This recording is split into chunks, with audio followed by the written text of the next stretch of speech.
am I gonna regret this video? I'm gonna talk about my favorite animes. Ichigo 100%. After watching this short of Pewdiepie, I had to check out Ichigo 100% as soon as possible. And when I started watching it, I was really confused what Pewds really loved about this anime. Is it its harem or is it its broken humor? So to find that answer and to make a review of Ichigo 100, I had to watch it till the end, which surprisingly changed my views on it.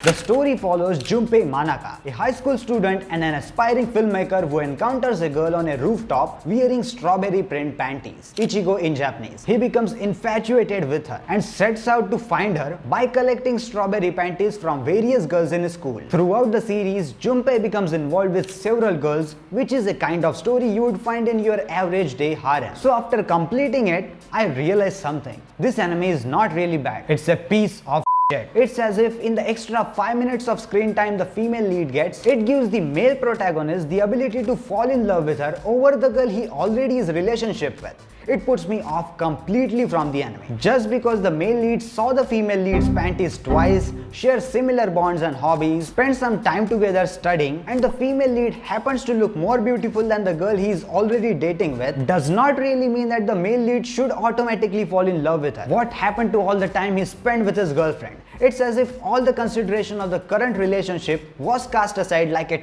kid with a toy. So as far the story goes, it receives 5 from me. But a 5 because how the story is being played out and the lack of good focus throughout all the series. One probable reason why Pewds really liked this anime is because Ichigo was an extremely ecchi show for its time. Though by now it comes across as a really standard ecchi anime. Honestly, after watching many works in this genre, this is not one of the stronger ones. It is more memorable for its unique background music and songs more than any plot or the character. The animation is fair for its time but quite blurry and antiquated by modern standards. Colors are really still nice but don't expect the level of details you would see in current work. But I have to say the characters are drawn really nice. And Tojo shows that you shouldn't judge a book by its cover. And really, all of the girls are way too nice looking for a douchebag like this. Though there is a fair amount of ecchi and fan service, the protagonist does have a panty fetish which you can really tell from the first episode. Moreover than that, they skipped out a lot of important plot from the manga in order to fit it into 12 episode length, which leads to a rather pathetic plot and zero character development. The sound is really good. However, the problem lies in when and where the sound is placed and how often the sound is being brought up. This also includes character voices and the overall tone the sound produces in order to create the scene in anime. I would like to say that even with a weak story or weak character development, better sounds and tones put through may actually make it much more enjoyable than it is right now.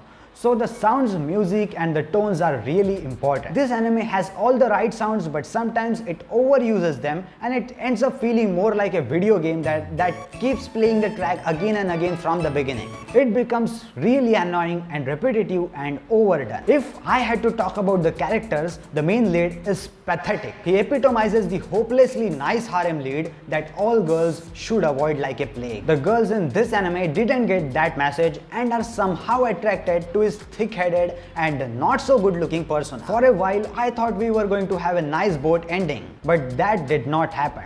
The girls on the other hand are well developed and well played. They are all unique and expressing themselves to Junpei, but he doesn't do them justice. At first, I was really excited to see where it was going to take us, hoping that the fan service would escalate as it goes on and the relationships grow stronger. However, I will spoil you something right here and now. It doesn't. So if you got your hopes high for something that is really not hot and fun, turn away right now. Because I found myself waiting for something to happen but was left waiting even after the series ended.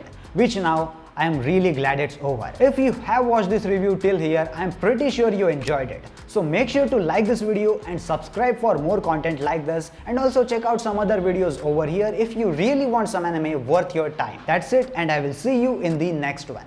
Sayonara.